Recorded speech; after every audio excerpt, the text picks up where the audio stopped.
Good morning traders, आप देख रहे हैं मार्केट लेंस, जहां मिलती है सबसे तेज और authentic market and geopolitics update per day सुबह 6:30 बजे। सबसे पहले बात करते हैं एक मिस्टीरियस डेवलपमेंट की जो ऑनलाइन काफी बज क्रिएट कर रहा है। व्हाइट हाउस के ऑफिशियल सोशल मीडिया हैंडल्स पर कुछ क्रिप्टिक पोस्ट शेयर किए गए हैं, ग्लीची वीडियोज, पिक्सेलेटेड इमेजेस और हिडन ऑडियो क्लिप्स के साथ। एक वीडियो में सेकी मोबाइल फुटेज दिख रहा है जहां एक फीमेल वॉइस बोलती है, it's so cool, it's launching soon, right.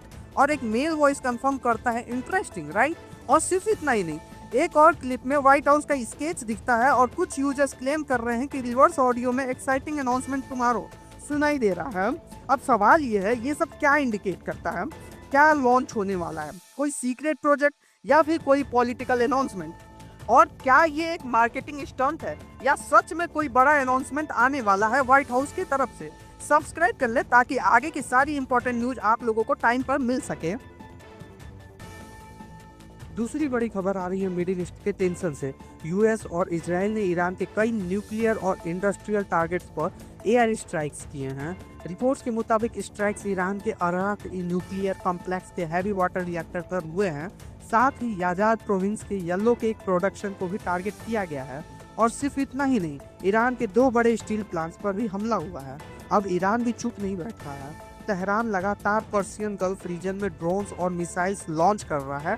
Kuwait के 2 पोर्ट्स डैमेज हुए हैं, दोहा में मिसाइल अलर्ट्स इशू हुए हैं और सऊदी अरबिया ने भी कंफर्म किया है कि रियाद को टारगेट करने वाले कई ड्रोन इंटरसेप्ट किए गए हैं।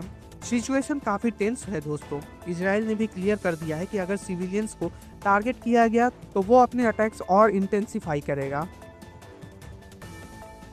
चलिए अब बात करते हैं इंडियन स्टॉक मार्केट की, जहां कल का दिन इन्वेस्टर्स के लिए काफी पेनफुल रहा। कल बीएससी लिस्टेड कंपनीज ने लगभग 10 लाख करोड़ का मार्केट कैप लॉस कर दिया है। जी हाँ, 10 लाख करोड़। निफ्टी 50 इंडेक्स भी लगभग 490 पॉइंट्स गिरकर 22,800 के आसपास क्लोज होता है। ये लगातार 5वीं हफ्ते की गिरावट है। ग्लोबल क्यूज वीक है, जिसकी वजह से करेंसी और बॉन्ड यील्ड्स पर भी प्रेशर बना हुआ है। और सिर्फ लार्ज कैप्स ही नहीं, ब्रॉडर मार्केट भी प्रेशर में है। 2200 से ज्यादा स्टॉक्स गिरते हैं, जबकि सिर्फ 280 स्टॉक्स ही आज ग्रीन में क्लोज करते हैं। निफ्टी मिड कैप इंडेक्स 1.3% गिरता है और स्मॉल कैप इंडेक्स भी 0.6% डाउन रहता है।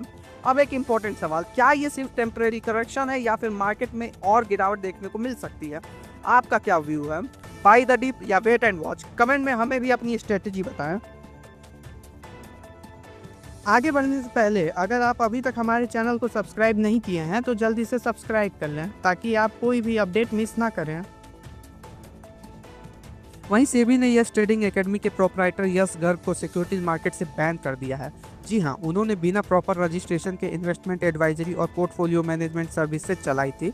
इन्वेस्टिगेशन में ये सामने आया है कि गर्ग मल्टीपल टेलीग्राम चैनल्स के थ्रू ट्रेडिंग कॉल्स और अकाउंट हैंडलिंग सर्विसेज ऑफर कर रहा था। वो इन्वेस्टर के फंड्स मैनेज करता था और प्रॉफिट शेयरिंग मॉडल पर काम करता था, जो कि रूल्स के खिलाफ है। सेबी ने उन्हें 92.98 लाख इन्वेस्टर्स को वापस करने का ऑर्डर दिया है। अब यहाँ एक इम्पोर्टेंट सवाल, क्या आपने कभी ऐसे टेलीग्राम चैनल्स या गारंटेड प्रॉफिट वाले ऑफर्स देखे हैं? क्या आप उन पर ट्रस्ट करते हैं या उनसे दूर रहते हैं? अपना एक्सपीरियंस कमेंट्स में जरूर शेयर करें, ये दूसरे व्यूअर्स के लिए भी हेल्पफुल होगा। दोस्तों, ये रिमाइंडर है कि मार्केट में सेफ रहने के लिए हमेशा रजिस्टर्ड एडवाइजर्स के साथ ही काम करें। क्विक प्रॉफिट के चक्कर में रिस्क लेना कभी कभी बहुत महंगा पड़ सकता है। आगे बढ़ते हैं, एनर्जी सेक्टर से एक पॉजिटिव डेवलपमेंट सामने आ रही है। कोल इंडिया लिमिटेड और दामोदर वैली कॉर्पोरेशन ने ऑफिशियली एक जॉइंट वेंचर कंपनी इनकॉर्पोरेट कर दी है, जिसका नाम है DVCCIL पावर प्राइवेट लिमिटेड। दोनों कंपनीज इस जेवी में 50-50 पार्टनरशिप रखती हैं, यानी equal share holding. Initial capital 5 lakh का है, जिसमें 50,000 इक्विटी शेयर्स 10 रुपए के फेस वैल्यू पर इशू किए गए हैं। ये जेवी एनर्जी सेक्टर में काम करेगा और सिर्फ थर्मल ही नहीं बल्कि हाइड्रो और रिन्यूएबल प्रोजेक्ट्स पर भी फोकस करेगा। प्लानिंग, डिजाइन, कंस्ट्रक्शन, ऑपरेशन सब कुछ कवर किया जाएगा। अब देखना ये होगा कि ये जेवी लॉन्ग टर्म में कितना इम्पैक्टफुल होगा। चलिए अब बढ़ते हैं अगली बड़ी खबर की तरफ, जो थोड़ी सीरियस और कंसर्निंग है। Private sector lender IDFC bank limited ने अपने चंडीगढ़ ब्रांच के 4 एम्प्लॉयज को सस्पेंड कर दिया है, फ्रॉड केस में उनकी इन्वॉल्वमेंट के चलते। सोर्सेज के मुताबिक इन एम्प्लॉयज पर किकबैक्स लेने का आरोप है, फ्रॉड को फैसिलिटेट करने के बदले। अभी तक एग्जैक्ट अमाउंट क्लियर नहीं है, लेकिन इन्वेस्टिगेशन चल रही है।